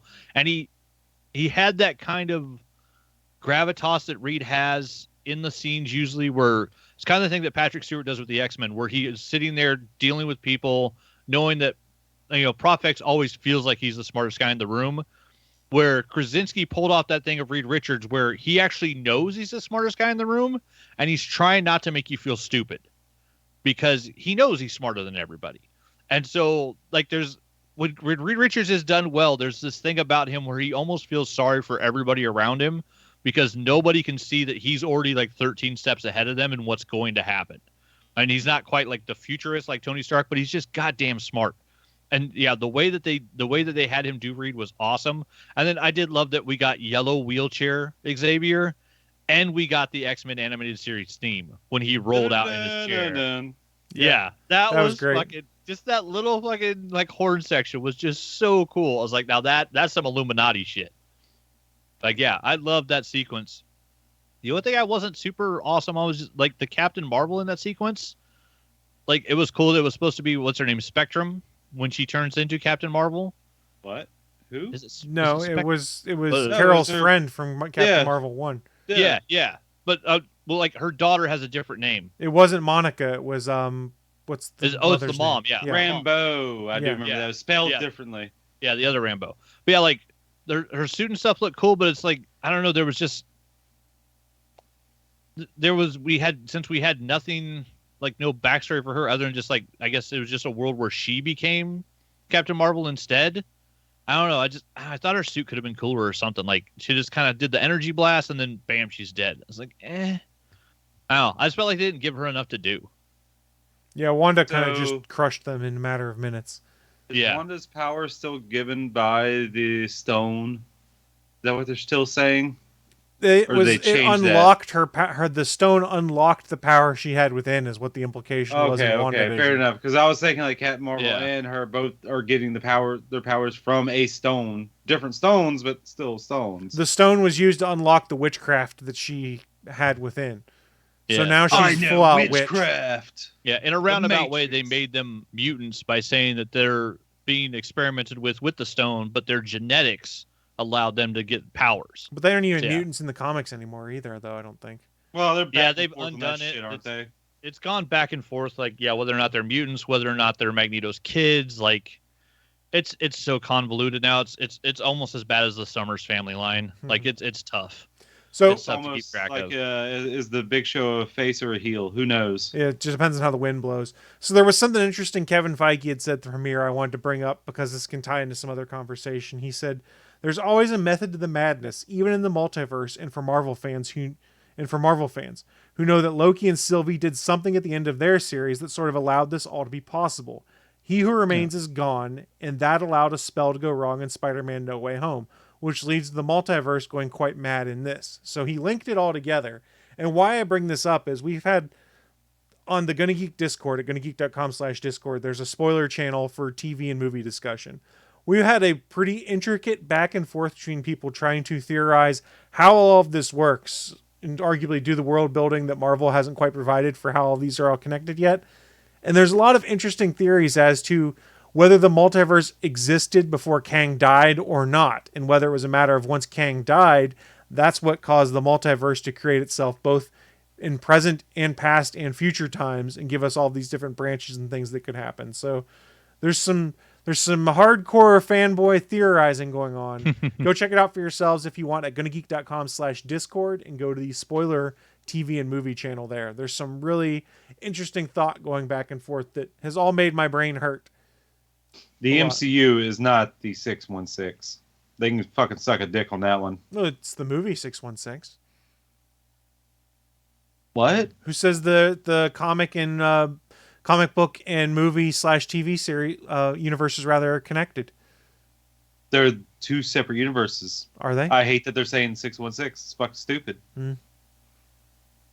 What Willie says is that in the comics, the Marvel main universe is the 616. Yes. And they refer to the actual MCU as a different alternate universe. But now in the MCU, they're referring to themselves as if they are the 616. Yes. No, you Which mean makes it the MCU, confusing. not the comics, right? Yeah. Just like the Ultimate Universe is a different number as well. And they're That not no claiming longer they're exists. 616. That Well, no I mean, it longer did exists. at the time. I think there's a I lot don't know, I of... haven't read comics in I'd a seen while. people comment on that, but for what's supposed to be kind of an Easter egg to make the comic fans be, oh my god, they said 616. That's really all it's Yeah. supposed to be. It's not That's all supposed it to really be. is. They gave the MCU a number. They gave Yeah. it a number. It was, oh my god, why did not just go with that? Just go with Because that, that you doesn't fucking garner the moron. reaction from the fans. They go, oh, that's cool. They referenced 616. That's No. all But it this- was supposed to be. It's an Easter egg. This goes Yeah. fundamentally against what they've been trying to do. Does Like, it? you make it all cohesive. You make the comics in with it because they're just another universe. They're the 616. You guys are the whatever fucking number they gave it. I don't remember. Yes, off but the what top I'm of my saying head. is who says the comics universes and the movies universes are even connected in any way, shape, or form other than taking inspiration from them in real life to write them? Just like there's a paint universe, there's a fucking the comics exist and they've been running. We haven't Like, that's- seen that yet in any of this stuff. Yeah, you have the comics. They're there. You can read them. Yes, I What do you mean they understand don't that, exist? but the MCU has never established there's another universe that is the comic book universe. Who cares? It's already they're already saying Notice there's multiverses. you're picking at nits, and then I pick at a different one. And it's the same level of Mhm. stupid from both of us. Exactly. That's Yeah. why they shouldn't have done it in the first goddamn place. They They did it. should've kept it Oh, in the come on. fucking It was a lane. stupid little Easter egg, and 90% of people who saw it won't even realize the meaning of it. Those It are was the, a stupid Easter egg in Far From Home. I'll give you that. This one, no, you're saying some stupid shit now. not really. I mean, You're just being a contrarian. no, I'm not. I don't understand why some people are so mad about what is just a simple little Easter egg to make people smile and laugh. Whatever. Legit, I don't get it. I don't understand the blowback. Well, if it makes Willie angry, I like it even more now. I mean, that's fair. That's fair. I Oh, also you like actually America like the Chavez. 616, huh? You like the 616, I huh? like the Well, yeah, it's 616. in my Both gamer versions. tag. Yeah. Which 616 are you more of a fan of? Because there's Why do I two have of to them pick? now. Why can't There's I like fucking multiple two of them. things? So fucking stupid. I'm allowed to like multiple. 616 and 6162. Fuck out of here. 616 and 616 cinematic. Are you calm? Are you calm now, Willie? No. Have we Never. calmed down? Are we done talking about this? Because then, yeah. Yeah, we're done talking about this. We're gonna wrap things up. a little bit called What I'm Into. It's our chance to share with you fine folks just what kind of geeky and nerdy things we've been getting into, because you may want to go check them out yourselves. And I will kick things off and say I got a book in the mail yesterday. I haven't had a chance to read much more in the first couple pages, but it's thanks to Alex Abrahantes, who you guys might know if you watch AEW as a Spanish commentator, but also the manager, I guess, for the Lucha Bros. He had shared a book he found on Amazon that I have now purchased to read myself. It is called What Would Skeletor Do? Diabolical Ways to Master the Universe. Yes, and I think I have it on my book wish list. The description of the book is filled with earnest quotes, snarky observations, episode recaps, inspirational mantras, and classic images. Readers with fond memories of the 1980s classic cartoon He-Man and the Masters of the Universe will use the wit and wisdom found in this affordable and affable volume to launch their own plans towards planetary domination. So I plan on reading that this week. It's only like 100 pages. It's an illustrated thing with quotes, and it knows exactly what it's supposed to be, and it just seems funny to me. And I think I paid $10 because I had some promos I had to use on books. It was totally worth reading to me. So I'll be reading that this week, which is What Would Skeletor Do? Nice.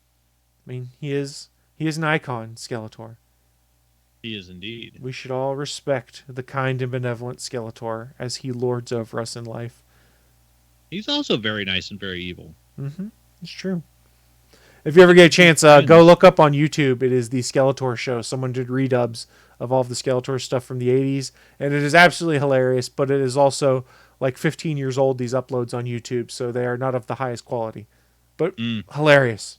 One of which is all about Skeletor wanting to drill down to the center of the earth, because that's the only place that has Mr. Pibb. Nice. Other stuff I've been getting into. While I haven't been playing my Xbox, my PlayStation, or my Switch, I have been playing my Playdate handheld device, because there were 2 more games that came out this week. And I've been kind of having fun with just random new games showing up on there and trying them out. Some of them I don't care about, some of them I do. But what makes it really cool, for those that aren't familiar, the Playdate handheld has a little crank that folds out of the side. So you have an A button, a B button, and a D-pad, plus this crank on the side. Seeing how they've integrated the crank into gameplay on some of these things is really kind of fun.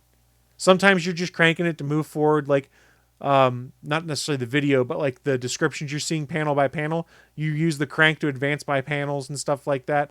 But there's one really cool game, and I cannot remember the name of it, but you do all of your gameplay with the crank. And it's basically designed so that you're rushing to go and meet your girlfriend for something.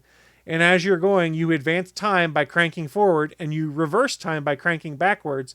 And there are events in the world that happen that span across both the past and present. So for instance, someone throws something at you, and if you time it just right, you can lean down to sniff a flower, and then you can kind of forward and back so that you stay sniffing that flower while this projectile goes over your head.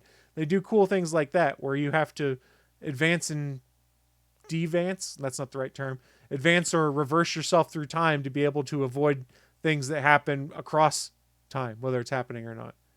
Wait, so an event is happening whether or not you're moving forward or backwards through time? Yes. Obstacles get thrown up whether you're moving forward or backwards. So the whole conceit is, for some things you have to have your character lean forward and sniff the flowers, because then it'll go over your head. For some things you have to have your character jump over a stack of wood, because that means something that would come out your knee line will go through. And then for some other things you have to have jumped forward and be holding on 2 bars and have hit the max point where your body stretches out enough that it goes through the gaps in your body, these projectiles and stuff like that. It's really kind of cool. And then you've got like birds that fly through in like a sine wave pattern sometimes. So you'll be running and like, oh shit, bird, and you'll have to stop. And then you'll rewind yourself a little bit so it doesn't hit you, and then forward yourself so it doesn't. It's really kind of fun, but the whole conceit is your only action in this game is to either crank forward or crank backwards. You don't use the D-pad or the A and B button at all. So there's some really cool stuff that I've seen game-wise out there that people are doing to incorporate this crank that is on the side of the Playdate handheld. I'm really looking forward to it. I think there's 18 games in Season 1, and I've only gotten the first 6 so far. And there's also a robust online SDK, so people are making their own games, and they gave easy directions on how to download games and add it to it. It's been a lot of fun. I paid more than I should have for it when it was announced, but I'm having fun with it, and I want to play a little bit with the SDK and making some of my own applications and games, because They built an SDK that you can just access via the web, and you can drop sprites in, move things around, and you don't actually have to program to develop a game. It's kind of interesting. I'm looking forward to playing with it. It's by the same folks that made Untitled Goose Game, which is kind of fascinating to me. Is they built hardware also and built some games to go along with this. So, yeah, been playing that a bit. I'll be reading my Skeletor book and stayed caught up on my wrestling and stuff. Finished some stuff around the house. Had to adult. My back decks are now fully repaired and painted for the season, which was an adventure. All of my flowers are planted out front of my house now after I went and purchased them. And it always astounds me that how much stuff you can find in the Lowe's 50% rack, because like, oh, these are dying. I'm like, because you didn't water them. And I've had like half the flowers I bought, I got off the 50% rack. And all I did was plant them in bigger pots, and I've watered them the past 2 days, and they've all perked right back up and came back to being fine. There you go. And I was like, okay, I'll save some cash doing this. So yeah, I've had to be a productive adult and do adulting. Yeah. Yeah. Fun stuff like that. That's all I've been really getting into. Mr. Willie D. Nelson, why don't you go next? Well, what I did earlier this week was at the beginning of the show, I was quickly writing down stuff for this game that we never got around to. So let's do it next week. We just ran out of time between other stuff we had going on. Let's budget the time accordingly for next week. Doctor Strange needs to fuck off. It's done. I'm tired of that movie already. Well, that's fine. So next week we'll play Willie's game that he's going to talk about a little bit. Nothing else that I haven't already talked about this week. You already know. Well, that was quick and easy. Bachman, wrap things up for us. How about yourself? Let's see. I've been enjoying my week off between my two jobs, so that's been really nice. I've almost completely healed. I got a bruise on the inside of my bicep from like the last box I caught on the arm on last Friday at UPS, and another nice one on my ankle that's now a little green. But yeah, I'm almost completely healed. But yeah, I put in my 2-week notice 2 Mondays ago and had all of this week off as my last week of vacation that I earned for UPS. And on Monday, I go to orientation for Alaska Airlines. So I'm going to be a reservation agent. So I've been enjoying a little bit of downtime, did some cooking this week, and went and got coffee for Jana a couple times and breakfast while she's, been at home working. So it's been nice to be home, kind of relax, took some time off. I got a bunch of stuff moved around here. I built up on, you guys can't see it, but behind the TV around the window is all my horror stuff. So I have like my signed Kane Hodder Jason mask and my signed machete up, and then my Freddy glove, my Freddy hat, my Henrik Honk Freddy You're All My Children Now in a frame with the claws sticking out of it, his clay work, which is awesome. I added a shelf of Friday the 13th figures, and so I've got like Jason Part 8 with the chain around his neck, and Uber Jason standing in front of the movie Maniacs poster. And then in front of them is the little tiny mini Funko Pop Jason. I moved the minis over onto the shelves as well. And then on the other side, I put up the 3D Nightmare on Elm Street poster I have, which is one of the ones that's like this thick where it's plastic and all the pieces are sticking out. I think it's McFarlane Toys. I got that up with some command strips, which looks really good. And then added a Freddy shelf. So I've got the movie Maniacs Freddy. I've got the Christmas Freddy or birthday Freddy. Was it birthday or Christmas? Either way, so one that Jana got me is one of those really nice like models. It's not an action figure, like it's tiny but like really cool looking. It's got like cloth, actual the brown work pants and a cloth hat and all the little hands that you can swap out in the other faces. And then on that same shelf, I've got, of course, the mini Funko Pop Freddy, and I put Scary Terry on that shelf as well, just because it's all the knife hand kids. So I've been updating the den, trying to get stuff ready in here because this is going to be my new work area. I was telling Chris at the pre-show, we got the robot jocks finally mounted on the wall, so that's not just sitting mounted on the door, so that's not just sitting on a shelf anymore. And then what you can't see off camera is I still have piles of shit here on both sides of me that I still need to go through. And let's see, if I move a little bit, you can see, there's where are they at? Those are still boxes of toys that need to be unboxed. So there's still more to do here in the den. But yeah, got a fair amount done this week. Got a bunch of stuff done around the house. And then, enjoyed Friday 13th, which has always been a fun day for me.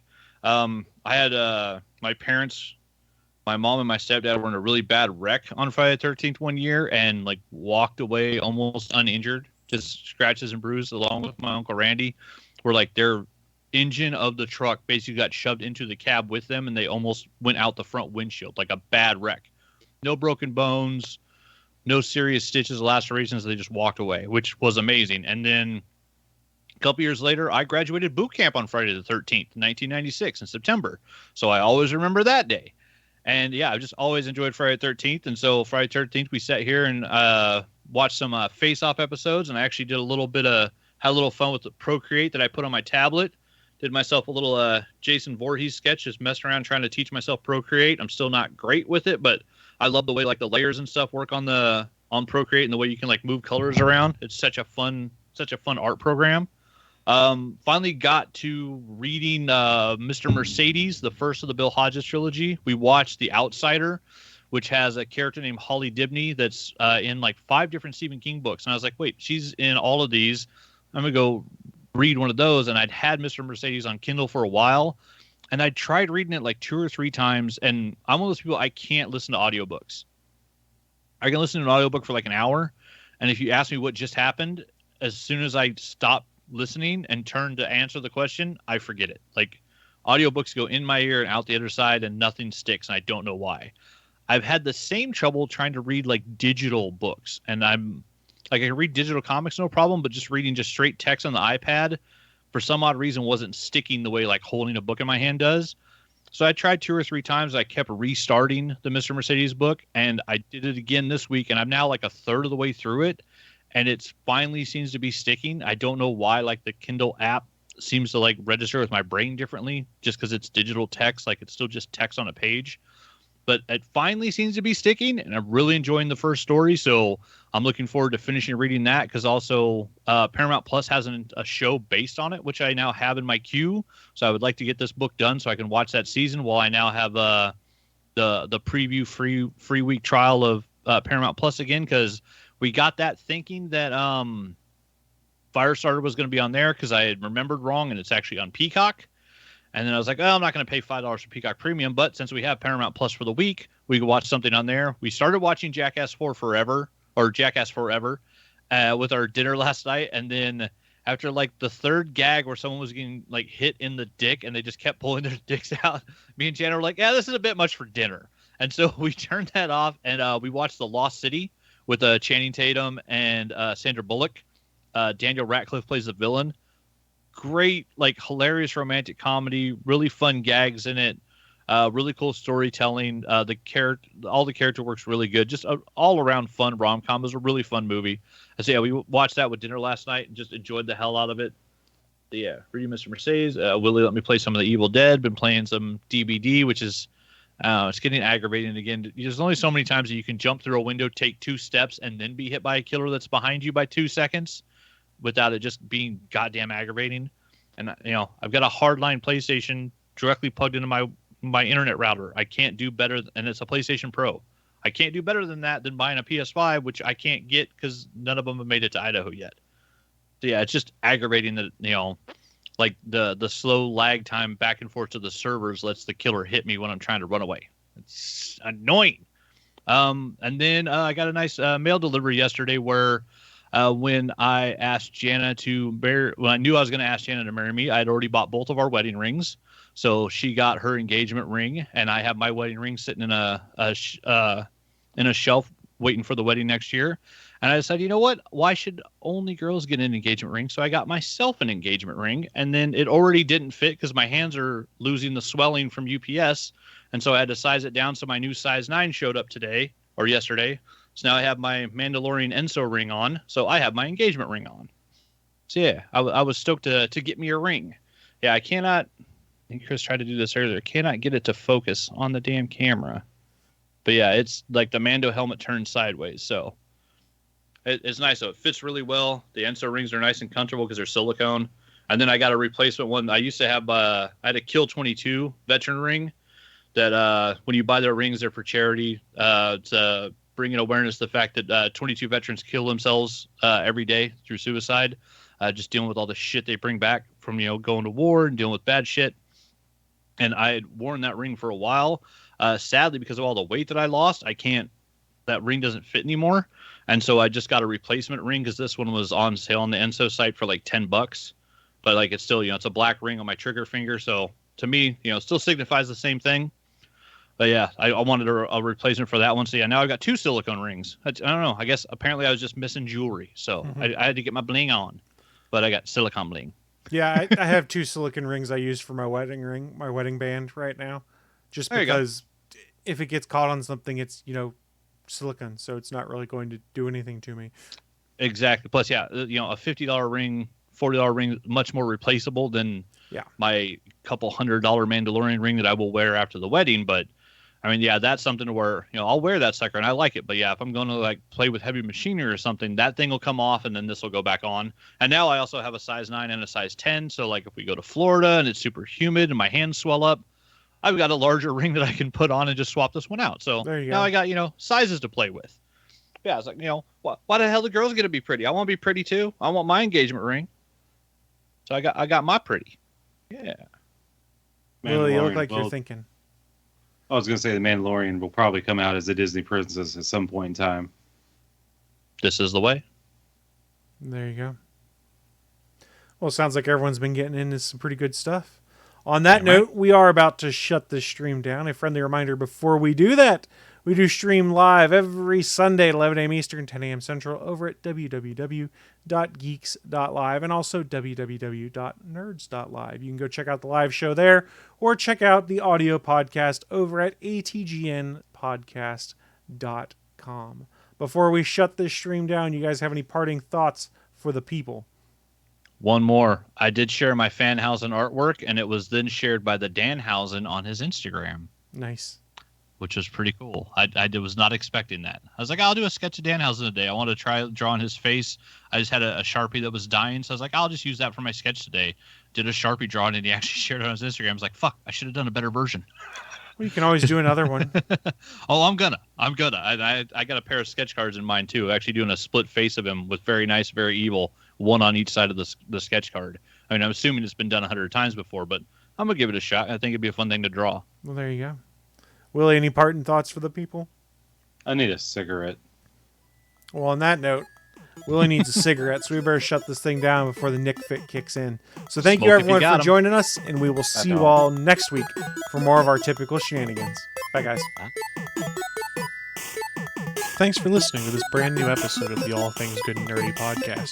Don't forget, we'll be back next Sunday live at 11 a.m. Eastern, 10 a.m. Central over at live.atgnpodcast.com, channel 3 of the Alpha Geek radio app, and over at our network home at GonnaGeek.com/live.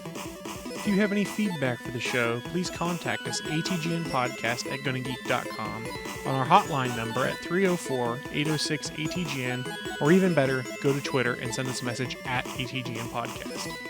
The music you've heard in this show is produced by Kevin MacLeod and can be found at Incompetech.com.